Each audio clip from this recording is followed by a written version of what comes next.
தன்னுடைய விசித்திரமான செயலால் அனைவரையும் வியக்க வைக்க வேண்டும் என்று நினைக்கக்கூடிய விருச்சிக நேயர்களே, எப்படி இருக்க போது இந்த பங்குனி மாசம்? எங்கத்தான் நல்லா இருக்கு சொல்லுங்க, பாடுங்களேன் கேட்குறேன் அப்படின்னு தானே உட்காந்துருக்கீங்க.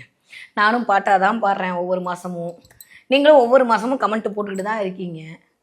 ஆனால் ஒன்று சொல்கிறேன், இந்த தடவை ஹானஸ்ட்டாக சுகர் கோட்லாம் தடவாமல் கரெக்டாக சொல்லணும் அப்படின்னா பி கேர்ஃபுல்னு யார் சொல்கிறீங்களோ இல்லையோ, சிம்மராசிக்காரங்களும் விருச்சிகராசிக்காரங்களும் சொல்லிக்கோங்க. அதுதான் உண்மை. நான் ரொம்பலாம் உங்களை பூசி முழுகாமல் இந்த பங்குனி மாதம் எப்படி இருக்க போகுது அப்படின்னு சொல்லி பார்த்தா, கிட்டத்தட்ட 5 கிரகங்களுடைய சேர்க்கை 5ஆம் இடத்தில். வாவ், சூப்பர் இல்லை? ஒரு கிரகம் வச்சாலே நம்ம தாங்க முடியாது. என்ன, ஏப்ரல் மாதம் 3ஆம் தேதிக்கு அப்புறம் ராசிநாதன் கொஞ்சம் வலு இழந்து 3-4 தேதிக்கு அப்புறம் அப்படியே இறங்கி கடக வீட்டில் உட்காந்துருக்காரு. அது என்னதான் பாக்கியஸ்தானத்தில் உட்காந்துருந்தாலும் ஒரு ப்ளஸ்ஸு தான், ஒன்றும் மைனஸ்லாம் வரப்போகிறது இல்லை.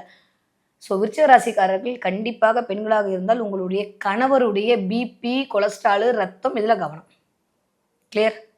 நீங்கள் பக்கத்துலலாம் உட்காந்து பேசாதீங்க சரியா? பிபி ஏறிடும் அவருக்கு இந்த தடவை. அதனால் விருச்சிக ராசி பெண்களாக இருந்தீர்களே, ஆனால் உங்கள் கணவர்னால் செவ்வாய் கொஞ்சம் நீச்சம் அடைஞ்சு வலு இருக்கிற இடத்து. செவ்வாய் நிலைய ரத்தத்தை குறிக்கக்கூடிய இடங்க. நான் காமெடிக்காக சொல்லலை, நான் சீரியஸாக பேசுகிறேன். கொஞ்சம் கணவருடைய உடல்நிலையில் கவனம் தேவை. 5ஆம் இடம் வலிக்கிறது. இத்தனை கிரகங்களுடைய ஆளுமையில் இருக்கும்போது கொஞ்சம் குழந்தைகள் சம்பந்தப்பட்ட இடத்துல அவர்களுடைய உடல்நிலையில் கவனமாக இருக்க வேண்டும். 5ஆம் இடம்னே நிறைய நான் சொல்லிக்கிட்டே இருக்கேன். உங்களுடைய பூர்வ புண்ணியம், உங்களுடைய அனுக்கிரகம், உங்களுக்கு கிடைக்கக்கூடிய எல்லாமே 5ஆம் இடம் தான். உங்களுடைய குழந்தைகளாக இருக்கட்டும், உங்களுடைய இறையர்களாகட்டும், பெயர், புகழ், பதவி, அந்தஸ்து, பட்டம், காதல், காமம் எல்லாம் 5ஆம் இடம் தான். இந்த 5ஆம் இடத்துல போய் 5 கிரகம் உட்காந்துருக்கு அப்படின்ற போது அந்த 5 கிரகமும் நம்மளுக்கு பாசிட்டிவா அப்படின்னு பார்த்தா ஆஹா, ஒன்று கூட பாசிட்டிவா இல்லை. நானும் தேடி தேடி பார்க்குறேன், என்ன பண்ணுறது. மேசக்காரனும் விருச்சிகராசிக்காரனும் நம்மளாம் சுயம்புல, அதனால நம்மளுக்கு இவங்கெல்லாம் ஆதரவு தேவைப்படவில்லை அப்படி எடுத்துக்கலாம் நம்ம.